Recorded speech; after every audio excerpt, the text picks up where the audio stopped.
Does the flap of a butterfly's wings set off a tornado in Texas? This was the title of a talk on chaos theory given by meteorologist Edward Lorenz to the American Association for the Advancement of Science in 1972. The idea has since captured the public imagination, with butterfly effect now shorthand for chaos theory. Chaos theory is the idea that tiny changes in initial conditions will escalate into much bigger differences in the future. When something is highly sensitive to subtle changes in its trajectory, its future state will become very difficult to predict, even with the most powerful computers on the planet. Even these two simple pendulums are sensitive to tiny differences in their starting positions. Initially, they follow a similar path, but soon enough, their paths significantly diverge. We used to think the universe ran like clockwork, a perfect machine governed by the laws of physics that could be predicted using mathematical equations such as Newton's laws of motion.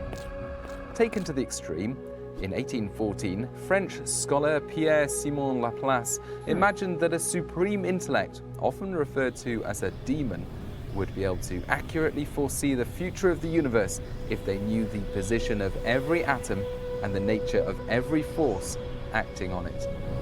In reality, we can't analyze every atom in the universe, every rock in the solar system, or every cloud droplet around the world with infinite precision. When we have an incomplete picture of the initial conditions, small errors in our approximation can have enormous consequences in the future, as Edward Lorenz discovered accidentally in the winter of 1961.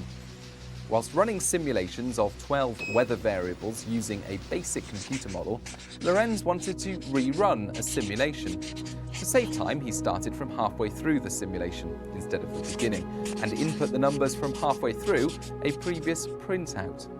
The result was an entirely different weather forecast, bearing no resemblance to the outcome from his previous simulation.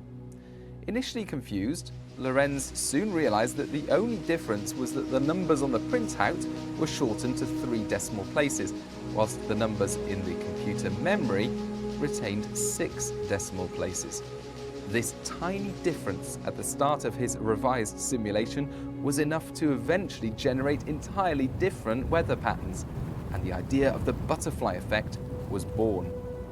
Nowadays, we have much more powerful supercomputers that can compute thousands of trillions of equations every second. Into these computers, we feed more than 200 billion observations around the world every day. Weather forecasts are improving all the time. Met Office 4-day forecasts are now as accurate as our 1-day forecasts were 30 years ago.